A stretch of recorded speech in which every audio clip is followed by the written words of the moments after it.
बाबा कबीर दास ने सुना महाराष्ट्र में वारकरी संप्रदाय में एक बड़ी अद्भुत भक्त हुई हैं भक्तिमती जैनाबाई। तो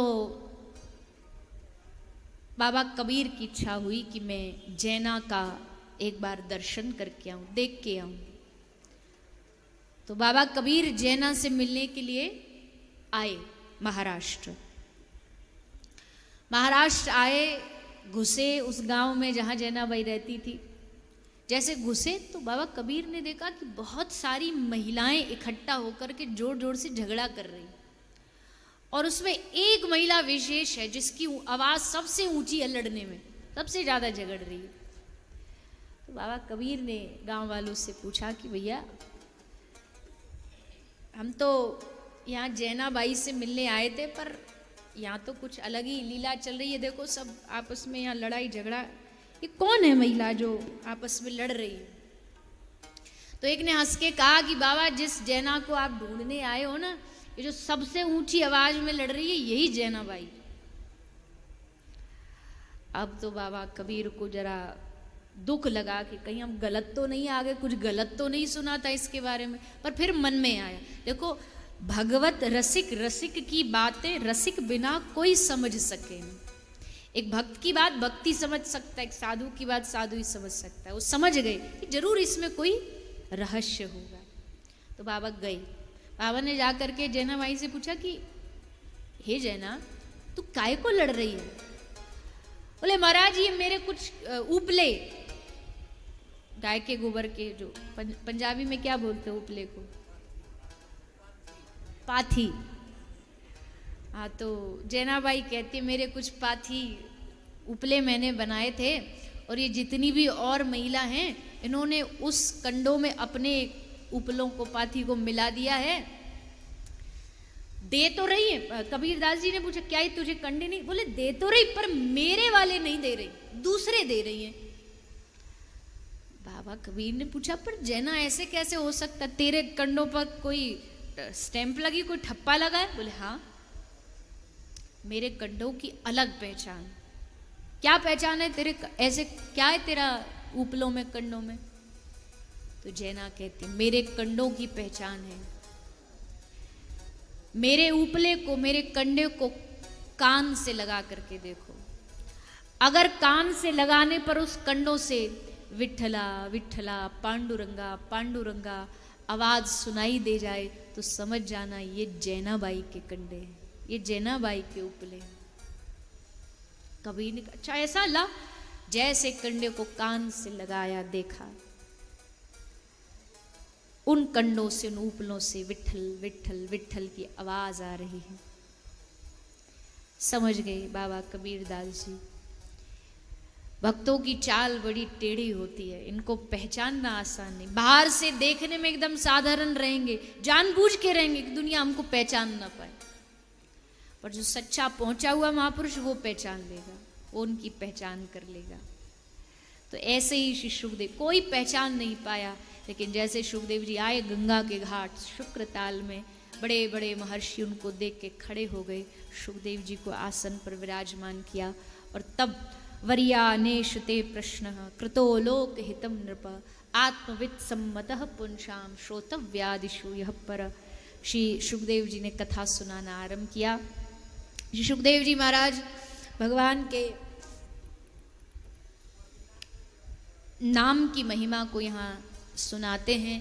और नाम की महिमा तो देखो, कोई किसी धर्म से जुड़ा हो, ऐसा कोई धर्म संप्रदाय नहीं है जिसमें नाम की महिमा न गाई गई हो। नानक कहते हैं नानक नाम जहाज है, चढ़े सो उतरे पार। केवल नाम का आश्रय लेकर के जीव इस कलिकाल में पार उतर सकता है। और हमारे श्री चैतन्य महाप्रभु ने तो नाम की, सारे जीवन नाम की महिमा गाई है। कृष्ण नाम, राम नाम की महिमा। और मैं तो बार बार कथा में कहती हूँ, ये सबसे सरल साधन भी है। बाकी सब साधनों में आजकल लोगों की रुचि इतनी है नहीं, ध्यान लोगों से होता नहीं, दान में उतना मन बचा नहीं, घर छोड़ा जाता नहीं, पर सबसे सरल उपाय, सबसे सीधा उपाय यही है कि चलते फिरते हरे कृष्ण कृष्ण कृष्ण हरे हरे, हरे राम राम राम हरे हरे, जहाँ हो जैसे हो बस वहीं पर भगवान का नाम स्मरण करते रहो, इसी से काम बन जाएगा। नाम की बहुत महिमा है, इसको और भी समय मिलेगा तब इसकी विशेष और चर्चा करेंगे कि नाम से क्या क्या फल प्राप्त होता है। वैसे किसी की जिव्या में शक्ति है नहीं कि नाम की महिमा को बता सके। ऐसी भगवान के नाम की महिमा गाई है। योगिनाम नृप निर्णितम हरेर नामानु कीर्तनम। सृष्टि प्रकरण सुनाते हैं सुखदेव जी। इस सृष्टि की रचना कैसे हुई? इस सृष्टि की रचना हुई, भगवान ने अपने स्वरूप से पूरा विराट स्वरूप प्रकट करके इस ब्रह्मांड का निर्माण किया है। जो कुछ भी हमें दुनिया में दिखाई देता है भगवान का ही अंश है। जगत से जगदीश से जगत बना और जगत जब नष्ट हुआ तो अंत में जाकर के जगदीश में ही मिलन उसका हो जाएगा। जो कुछ भी है संसार में भगवान का ही अंश है। भगवान का अंश होने के नाते हम सबका परम दायित्व बनता है कि भगवान की बनाई गई इस प्रकृति को हम संवार के रखें, सजो करके रखें। जितनी ये वनस्पतियां हैं, नदियां हैं, और जिस देवभूमि में हम बैठे उत्तराखंड की भूमि, ये तो प्रकृति के लिए कहें तो ये तो साक्षात वैकुंठ है, साक्षात स्वर्ग है, गंगा है, यहाँ सरस्वती है, यहाँ सुंदर सुंदर पर्वत हैं। इन सबको संवार के रखना, इन सबको बचा करके रखना, ये हम सबका दायित्व है। गंगा जी का पूजा देखो, गंगा जी के इस स्थान पर हम बैठे गंगा मैया के, तो मुझे अब ये मेरा विचार है, हो सकता गलत भी हो, जिसको भाए सो करे, जिसे नहीं भाए सो न करे। मुझे नहीं लगता गंगा जी की असली पूजा ये है कि आप जा कर के उसमें फूल डाल दें, पन्नी डाल दें, अगरबत्ती डाल दें, धूप बत्ती डाल दें और आपको लगे हो गई गंगा जी की पूजा। असल गंगा की पूजा ये है कि गंगा मैया में कोई फूल पत्ती, कोई दोना, कोई प्लास्टिक कोई जा रही है, उसको ले जाके निकाल के आप कहीं कोने में कूड़ेदान में डाल दो। मुझे लगता है उससे गंगा मैया ज़्यादा प्रसन्न हो। पूजा ही करनी, मानसिक कर लो, उसमें सबको डालने की क्या आवश्यकता, और करते भी हो तो उसको घाट पे रख दो, उसको उसी में डालने की क्या आवश्यकता है।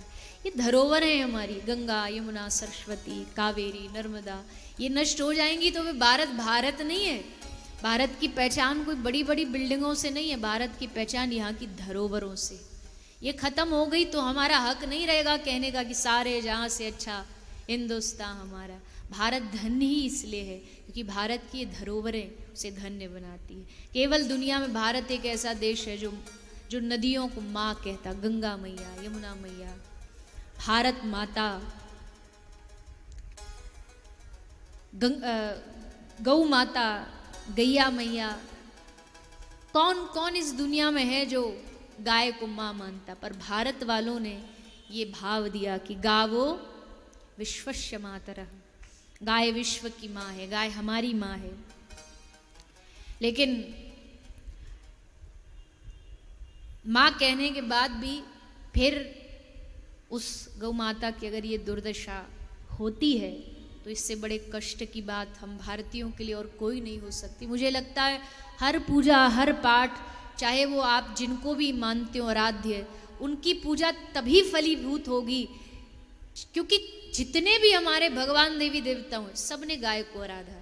चाहे राम जी हो, भगवान कृष्ण हो, शंकर जी हो, सबकी आराध्य रही है गौ माता।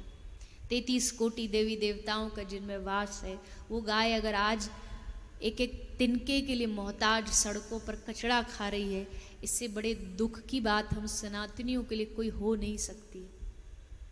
धर्म बचेगा ही तभी जब गाय बचेगी, जब गौ माता बचेगी। गाय, गंगा, गौरी ये नष्ट हो जाएंगी तो फिर बचा क्या भारत में। इसलिए यहाँ ये विद्वत महापुरुषों की भूमि है, यहाँ निवेदन करना बनता है कि जितने भी आप सब लोग हैं, आप सब भी जितना समर्थ्य है, जिसके पास अपनी समर्थ्यता से, अजी इतना तो कर ही सकते हो ना। हम बहाने बहुत बना लेते हैं, पर इतना तो कर ही सकते हो। गर्मी में एक छोटा सा पात्र बनाओ और उसको अपने घर के बाहर पानी भर के रख दो। हो सके तो एक छोटा सा पात्र, उसमें चारा रख दो। कोई भूखी भटकी गाय जब गली से निकलेगी, कचड़े में इतनी गंदगी खाती है ना गौ माता। हमारा तो ये अस्पताल है, तो इसकी वजह से सब जब ऑपरेशन से वो सब निकलता है ना, तब सब पता चल जाता है। एक एक गाय के पेट से 60-70 किलो प्लास्टिक निकलती है, पॉलिथीन निकलती है ऑपरेशन से। कांच, लोहा, सिक्के, रुपया के जो सिक्के होते हैं वो।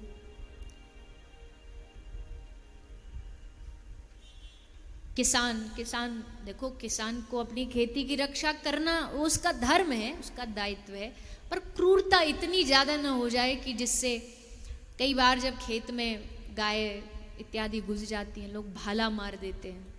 एक नंदी महाराज आए थे अस्पताल में, वो किसी ने भाला मारा, और भाला भी ऐसा मारा कि वो आधा जो भाला था वो आधा तो टूट के गिर गया और आधा शरीर में घुसा रह गया।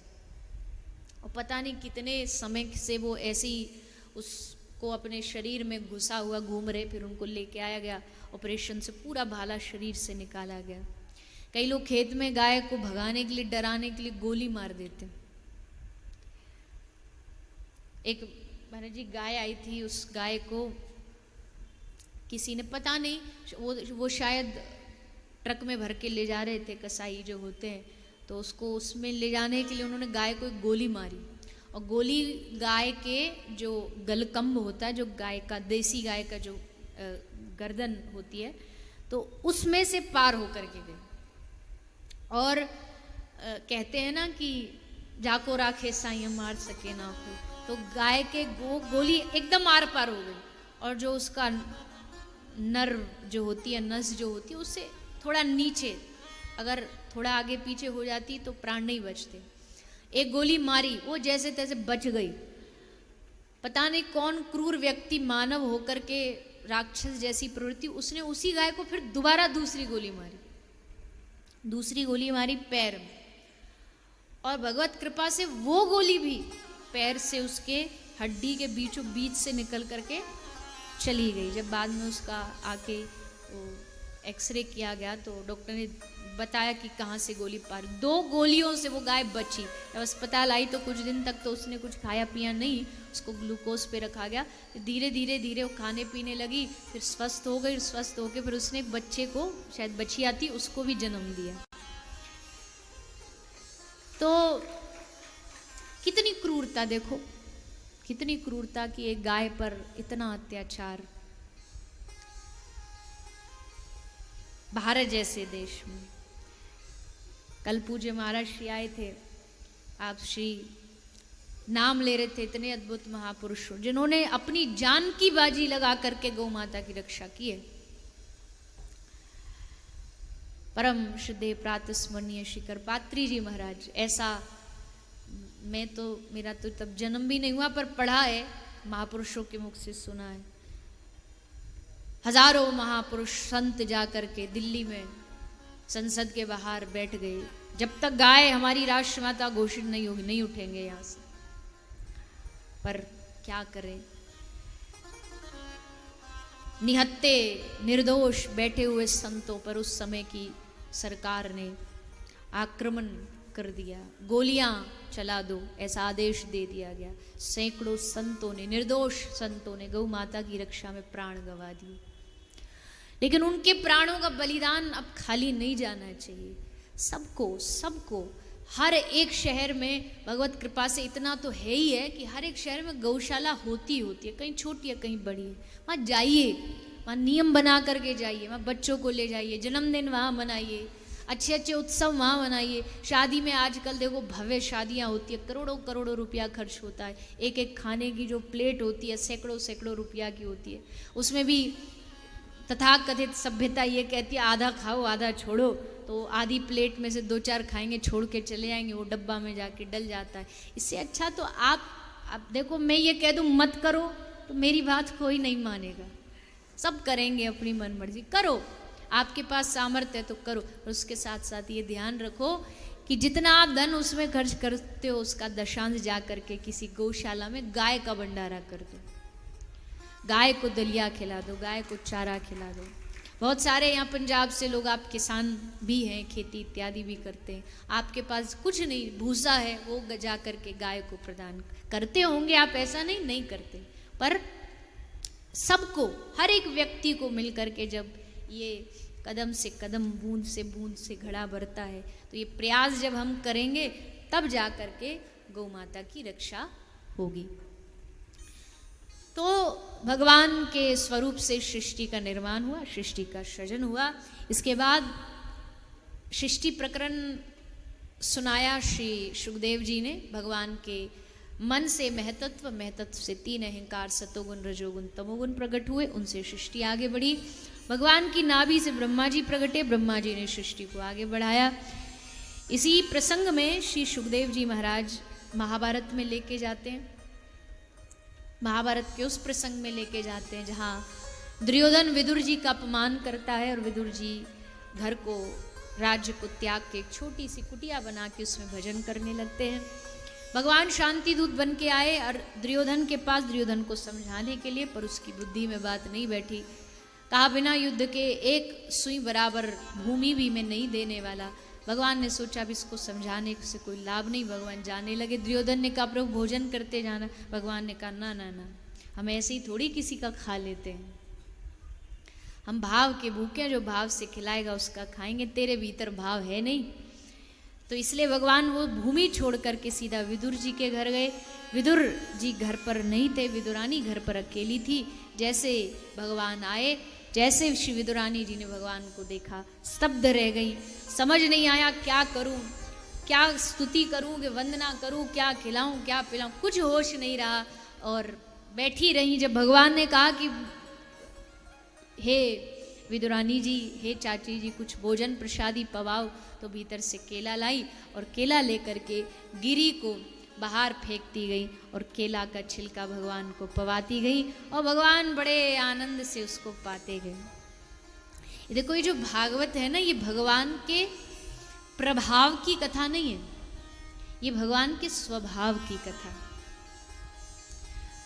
हम किसी व्यक्ति से प्रभाव देख के प्रेम करेंगे ना, तो प्रभाव तो घटता बढ़ता रहता है।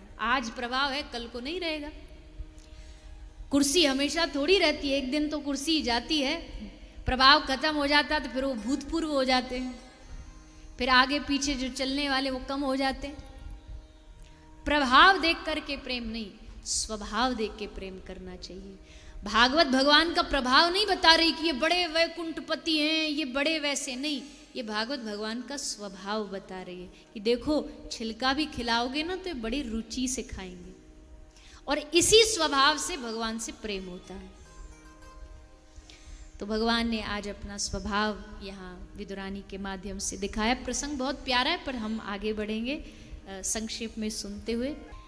फिर श्री विदुर जी उद्धव जी से मिले, उद्धव जी से मिलन हुआ, बड़े खुश हुए। जब उद्धव जी से मिलन हुआ, श्री विदुर जी का समझ गए, जब दो संत मिलते हैं, जब दो भक्त मिलते हैं, तो आपस में भगवान की कथा का प्रागट्य होता है। शराबी मिल बैठेंगे तो शराब की बात करेंगे, जुआरी मिलेंगे तो जुआ की बात करेंगे, नेतागिरी के लोग मिलेंगे तो नेतागिरी की बात करेंगे, धंधे वाले मिलेंगे धंधे की बात करेंगे, और भगवान के भक्त मिलेंगे तो भगवान की बात करेंगे। एक दोहा बड़ा प्यारा, उसमें कहते 4 मिले 64 खिले, 20 रहे कर जोड़, हरिजन सो हरिजन मिले, बिहसे 7 करोड़। 4 मिले 64 खिले। जब दो भक्त मिलते तो दो नहीं मिलते, 4 मिलते। 4 कैसे मिलते हैं? बोले 2 आंखें इनकी और 2 उनकी, हो गई 4। 4 मिले, नजर से नजर मिली, 4 मिले 64 खिले। 64 क्या खिले? 32 दांत इनके और 32 इनके, एकदम खिल के एकदम प्रसन्न हो जाते। आ हा हा, संत मिले अब तो भगवान की बातें होंगी, चेहरे पर हंसी आ जाती है, मुस्कुराहट आ जाती है। तो 4 मिले 64 खिले और 20 रहे कर जोड़, 10 उंगली इनकी कर जोड़ और 10 उनकी, हाथ जोड़ के प्रणाम करते हैं। संत एक दूसरे से मिलते हाथ जोड़ के। 4 मिले 64 खिले, 20 रहे कर जोड़, हरिजन सो हरिजन मिले, बिहसे 7 करोड़। कहते 3.5 करोड़ रोम कूप होते हमारे शरीर में, तो 3.5 करोड़ रोम कूप इनके खड़े हो जाते हैं कि अब भगवान का सत्संग होगा, और 3.5 करोड़ उनके। ये होता है भक्तों का मिलन, ये होता है संतों का मिलन। और संतों का मिलन हो गया मतलब बड़ी प्यारी पंक्ति है, जब संत मिलन हो जाए, जब संत मिलन हो जाए,